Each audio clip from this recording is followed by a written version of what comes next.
Hi, I'm Francesca Rudkin, and I'm absolutely delighted today to welcome Hugh Welchman to our podcast, the co-director and producer of possibly one of the most beautiful, moving, original, artistic films I have seen on the big screen in a very long time, Loving Vincent. Welcome, Hugh. Lovely to be here. Thanks so much for taking the time to have a chat to us. What an absolute triumph Loving Vincent has been. It's really blown us away how well it's done around the world. I mean, we had a suspicion that people would find an audience that appreciated it, but over 6 million people have seen it worldwide. It's the second most successful adult animation of all time, after Sausage Party, a very different kind of film. And it's had so much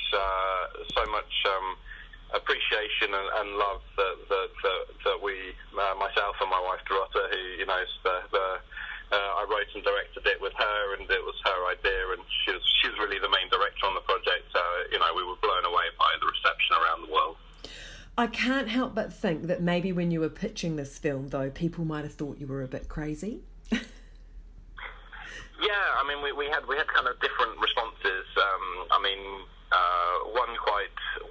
I think the most extremely negative response we got, which we did get quite a bit, was that this film was a vanity project, that it was boring, that only a few people interested in art were going to go and see it.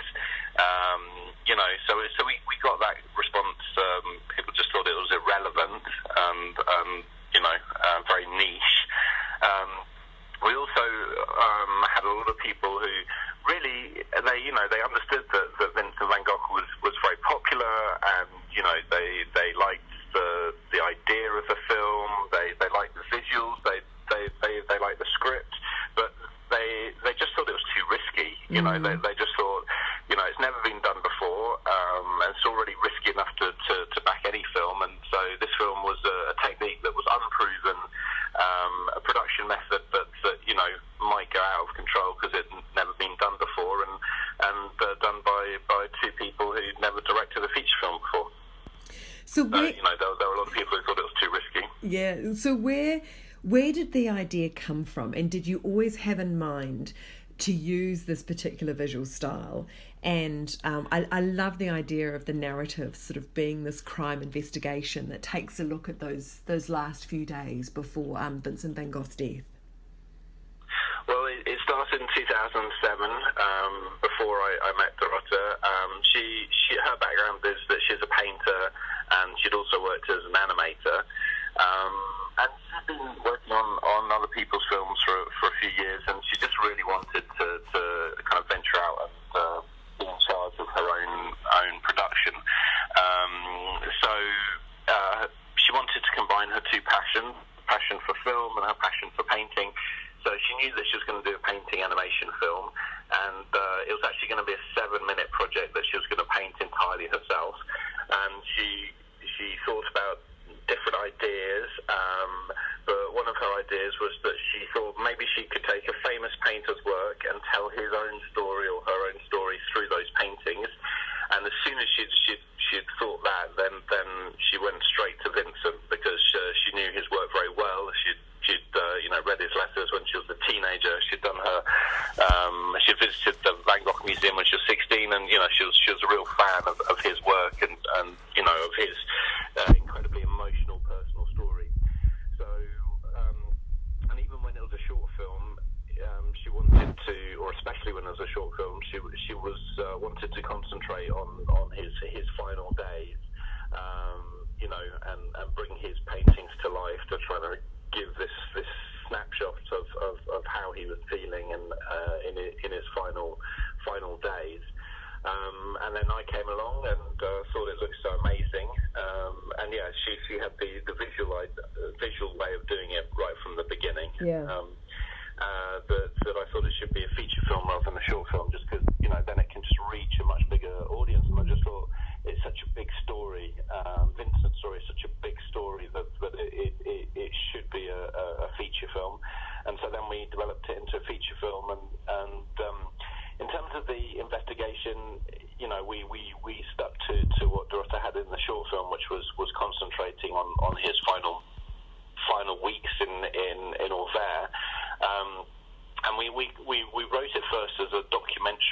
Right. It was kind of a mockumentary, really. So it was us interviewing his paintings, and it just didn't feel epic or dramatic enough, and so we thought we needed to have an investigative character, and that's when it became more of a crime investigation drama. Hugh, how do you actually create a painted animation? I mean, it just looked incredible. The amount of work that must have gone into it must have been immense. Yeah, well, we did 65,000 individual oil paintings. And to do that, 65,000. we needed 125 painters in total, and who were working over a period of 2 years. And we just needed, a lot of very highly skilled painting animators. And when we started, there weren't highly skilled painting animators who could, paint Van Gogh style. So we had to train them all from scratch. So we had 5,000 applications from around the world. Not sure if we had any from New Zealand. We actually had one guy who came all the way from Australia to be part of the team. Yeah. We had 5,000 applications from around the world, and we invited 500 of those to do 3-day auditions, and from those we selected 125 who then went through 200 hours of training, 100 hours training in Van Gogh style, and 100 hours of animation training. And so that's what we needed. We needed a very big team of highly skilled painting animators who, before they joined us, were already incredibly brilliant oil painters. Because, of course, not only did they have to paint like Vincent, but they also have to paint like each other. You can't have any individual interpretations, can you? Yeah, I mean we always knew that was going to be a big challenge, because animators are trained to artistic, to produce artwork exactly like the rest of the people in the team. I mean, that's what they're trained for. Yeah. Whereas painters are trained to have individual expression. They're not used to working in teams. They normally work in teams of one. We knew that we thought it was going to be a challenge on two parts. One is keeping everyone painting like each other. So, and the second was, what was it going to be like getting together all these people who were used to basically being in a studio on their own, and all of a sudden they're going to be part of a massive team. And we did a lot of design painting. So we had 125 oil paintings that our design painters and our head of painting had done prior to starting production, which would really closely define the style of how we're going to reimagine Vincent's paintings into film. And then on top of that, we had 6 painting supervisors who went around constantly, all day, every day, looking at what people were, looking at people's individual frames, and also, in the beginning, when a painting animator was starting or starting a shot, then Dorota would look at and approve every single frame. When we felt people were much more in tune with the style, then maybe it was every 2 frames that Dorota would approve their work, and in very rare cases, sometimes it was even up to 8 frames before she would review and approve their work. It was really about the supervision team, and people not only could look at the Vincent's originals and also our design paintings, which is the reimagined version, but they could look at the shots that had been done on that character previously. So they had the reference of what other people had done, and so that was just a very kind of laborious kind of supervision process laborious process of for the painting animator, and a very laborious supervision process. And then I was completely surprised in terms of all the painters really adapted to being part of the team, and they really loved it, and they came out the other end like going, wow, that was an amazing experience, because normally we're on our own, and it was great to be doing something as part of a collective endeavour. And the other thing that they said was that when they went back to working on their own in their own studios, that they were painting much faster, because it's very unusual to paint when you're getting your new collection together. You don't spend 8, 9, 10 hours painting every day. You spend a lot of time thinking or planning, and they just said that their painting muscles were just incredibly well exercised after the production. I'm sure they were. And where do the actors fit into the process, Hugh? How did you work with them? Well, it was meant to be exactly the same as with the. It was meant to be a similar process that Vincent went through. So when Vincent painted a portrait, he had a real person in front of him, and then he reimagined them in using his colour combinations, his impasto, his painting style. And similarly, we wanted our painters to have real people in front of them that they could reimagine into Vincent's style.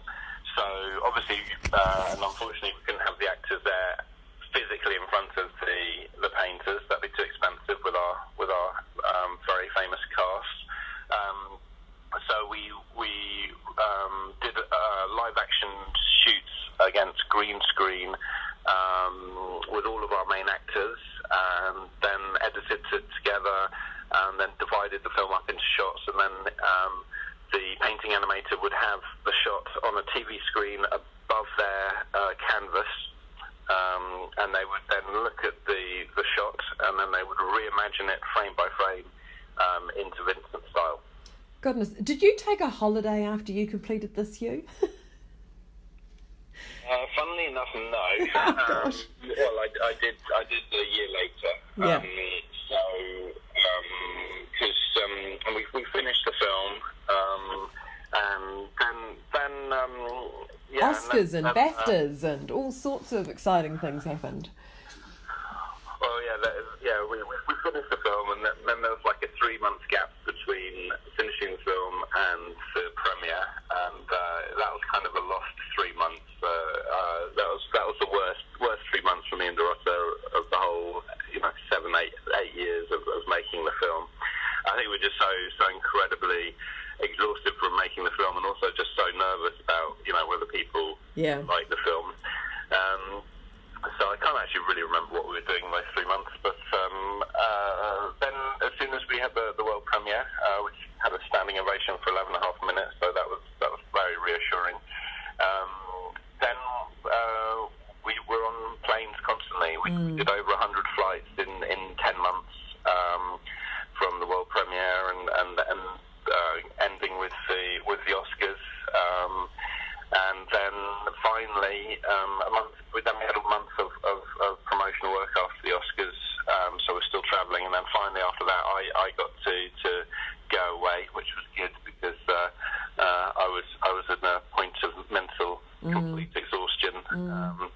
And unfortunately, Dorota, she's just taking her time off now, a year, year and a half long, because she was working on the exhibition, because we're now going to be touring the paintings from the film in 2 or 3 exhibitions around the world. Fantastic. You mentioned that Dorota was very familiar with Van Gogh. What did she learn anything through the process of this film that surprised her about him? Were there any revelations for her? I'm not sure how much she had revelations. I mean, certainly we got much deeper into it, because she first read the letters when she was 16. She was very familiar with his work.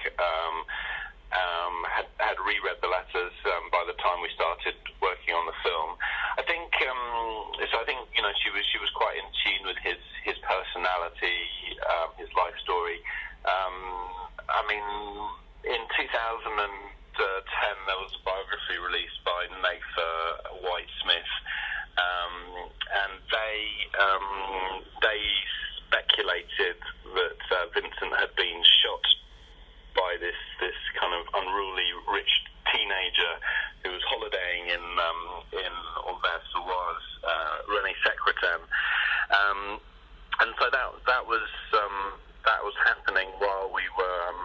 I read that while we were writing the script, and very much we were interested in that new theory.